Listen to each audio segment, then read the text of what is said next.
Hello, everyone. Welcome to week 10. In this video lecture, we're going to discuss chapter 23 with external causes. We'll talk about how the accident or injury happened, what the person was doing, and other things that we code only at the initial encounter. Okay, so we're going to talk about this chapter with the V, W, X, and Y codes. And again, as we talked about, they'll explain how an injury or condition happened, and they tell the story behind the encounter and provide valuable data for reporting quality improvement and, in certain cases, reimbursement.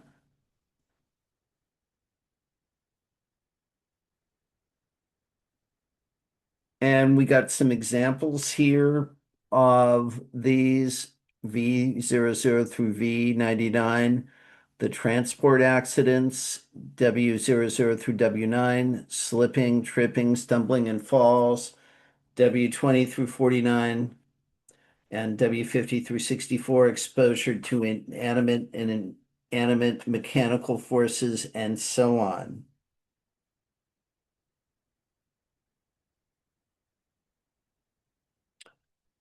And we also cover even intentional self-harm and assault.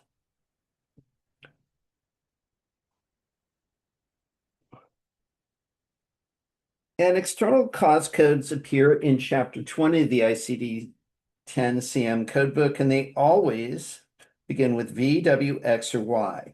These codes are used in addition to the diagnosis code from another chapter.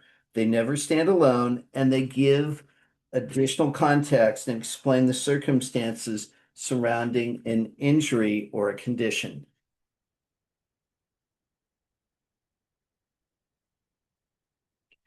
So these codes capture four main elements. And the four main elements are the intent of the event, the place where the event occurred, the activity the patient was engaged in, and the patient's status, such as were they a civilian or military. And this level of detail supports, injury surveillance, prevention efforts, and public health reporting. One of the most important rules, and you'll keep hearing this throughout the lecture, is to remember that these external cause codes can never be the principal or first listed diagnosis. They must always be secondary. And while many facilities treat these codes as optional, most states mandate their use. So it's important to follow the facility and payer policy on these codes.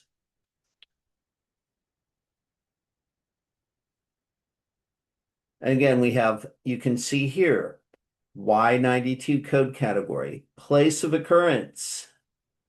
The activity code from category Y93 is the activity that the person was doing when the injury happened. And then category Y99 is used to identify the external cause status, meaning whether they were military or civilian.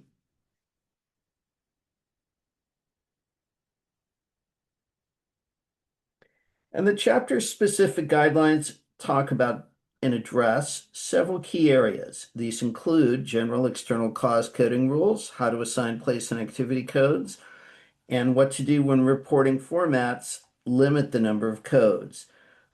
Please take a close look at these guidelines before doing any of the exercises this week. These guidelines should always be reviewed before assigning codes from this chapter.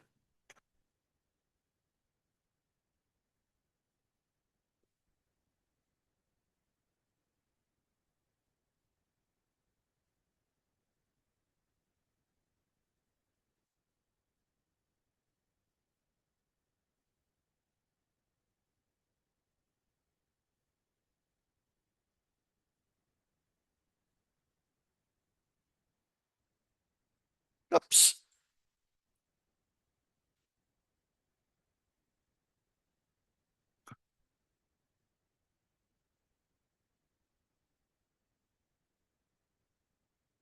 Okay, a little hiccup here. Let's go back. My apologies. Okay, as we talked about the general guidelines, again, in addition to the general external cause coding, place of occurrence, activity, status, and what to do if the format, meaning when you abstract the codes and enter them into a computing system, if their reporting format is limited, if you don't have enough fields to enter all the codes. The guidelines also cover more complex situations, such as multiple external cause codes, abuse cases, unknown intent, sequela, terrorism, external cause status, and these scenarios require extra attention to documentation and sequencing. So please take a close look at those guidelines.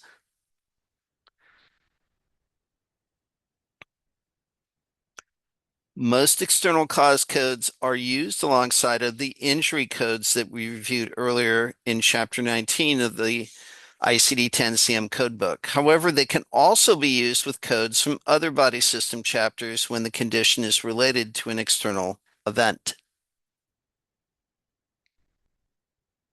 External cause codes can add meaningful information about the cause of the condition. Reviewing the tabular helps you understand what options are available and ensures that you select the most accurate code.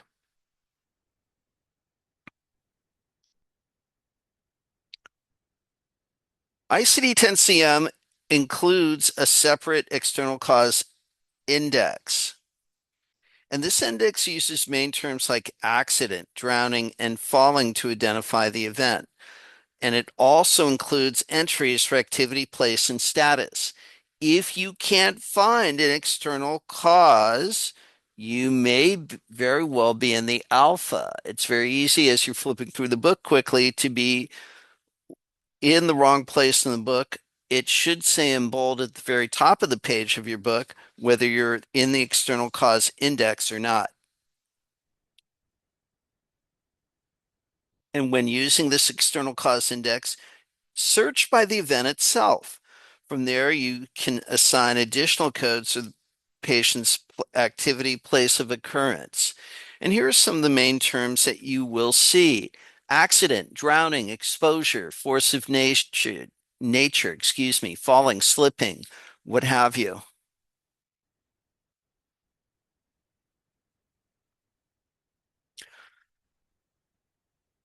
And again, these sequencing of the place of occurrence, the Y92 activity and status codes.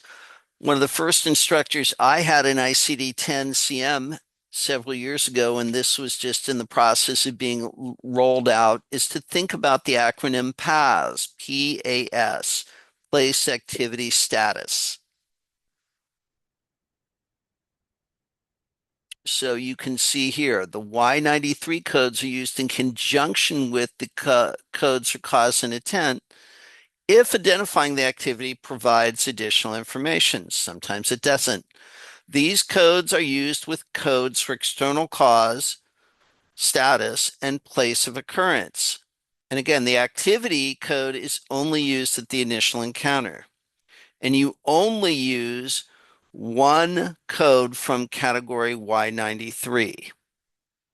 Here is kind of an oddball thing that took me a long time to understand, but it is a rule and we follow it.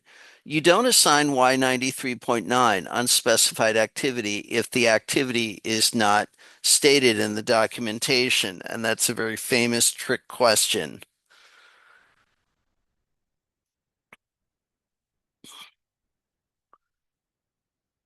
And again, you see some of these broad categories amongst the activities. They're the things that we see every day: walking, running, ice, snow, others, team sports, computer technology, caregiving, food prep, playing musical instruments.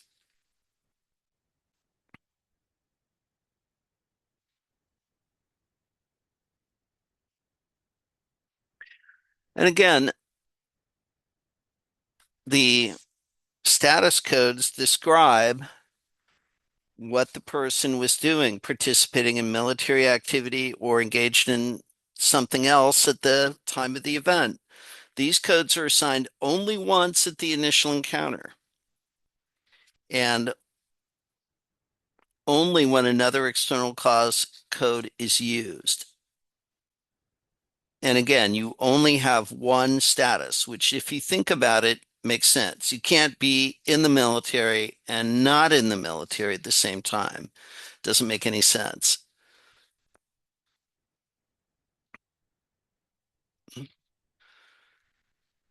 And again, we have multiple external cause codes. What do we do? So here, sequencing matters. Abuse, terrorism, and catastrophic events take priority. The activity and status codes are reported after the event that causes it. So if you look at these first three, if you have somebody who's injured in a hurricane or abused, that will take precedence over the other external causes.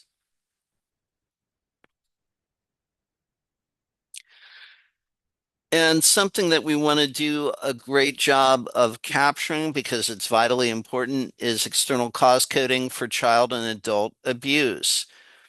And these codes from the assault section, meaning the codes in code categories X92 through Y08, should be added to identify the cause of any physical injuries. If the perpetrator is known, we add another code, a code from Y07. And the relationship between the perpetrator and the victim is identified with the Y07 code. So definitely very important to pick that up. Another thing we look at is identifying the intent. Transport accidents are assumed to be accidental unless the documentation states otherwise.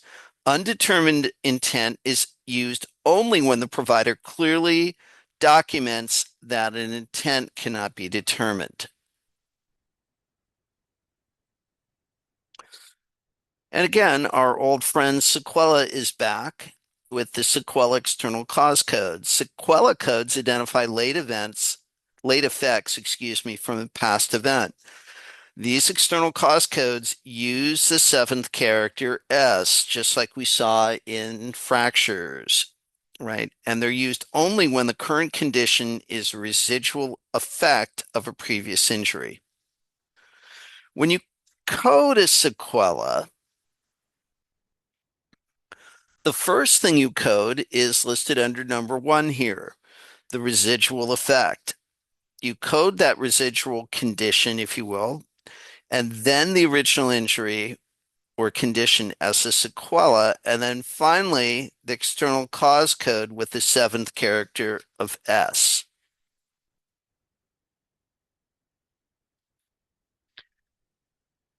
And of course, we have to address transport accidents. Transport accidents are structured into 12 groups, and you can see them here. And they are based on the type of person that's injured and the mode of transportation. If you read the documentation and understand this grouping, this helps narrow down the code selection for you when you're trying to code these. And again, you can see some of them here. Pedestrian injured, pedal cycle rider injured, motorcycle injured, even air and space transport accidents. To be very candid, I've never seen any of those in any hospital record I've been around.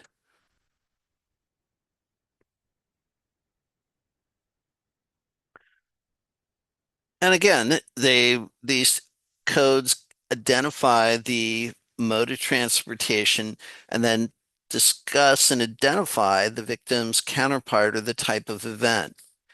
The vehicle that the person's injured in is an identified with the first two characters of the code.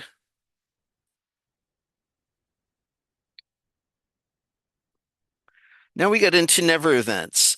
External cause codes can be used to track serious reportable events, often referred to as never events. And these are important to the National Quality Forum. These are typically serious, preventable, and important for quality reporting. So you can see these in Table 23.1 in your text. Finally, last slide is military operation. There are two categories of codes to report the cause of an injury or illness related to military operations. First, we have the operations of war, which is code categories Y36. And these are injuries to military personnel and civilians caused by war, civil insurrections, or peacekeeping missions. Those are grouped under code category Y36. Secondly, we have the code category of Y37, which is military operations. So this is peacetime military exercises, operations. If somebody gets injured at Fort Lewis McChord, this would be a Y37 code. And of course, we have terrorism external cause codes in Y38, right? So something that we can look at, and definition of terrorism is in the inclusion note at the beginning of this code category. And of course, we would use an additional code for the place of occurrence. And again, back to the pause. First is place of occurrence. Codes from code category Y92, place of occurrence, are used in conjunction with an activity code if stated by the healthcare provider. Place of occurrence is only reported at the initial encounter. That means typically the emergency room, sometimes the hospital, or more infrequently the urgent care. Only one code from Y92 should be reported. If you think about it, it makes sense. You can only have one event happening in one place. And coders should not use the unspecified place of occurrence code Y92.9 if the place is not stated. We just don't put it. I don't know why that code is in there. I've always found that a little bit personally confusing, but the guidelines are the guidelines. So again, just to kind of recap, these codes are not applicable to poisonings, adverse effects, misadventures, or late effects, right? And the coder should not assign a code from category Y99 if no other external cause code was applicable to the patient. Thirdly, external cause status codes are used only once at the initial encounter. And again, only one code from Y99 should be assigned. The coder should not assign codes Y99.9 if the external cause code is not stated.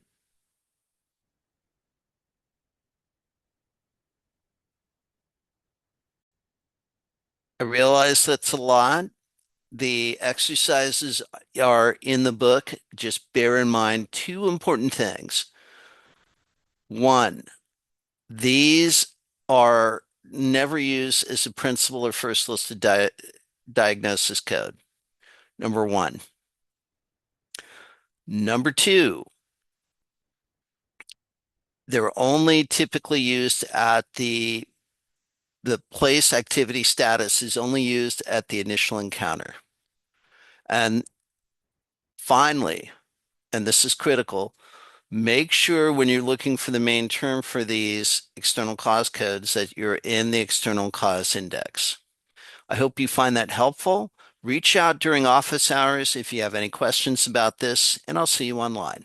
Have a great week. Bye now.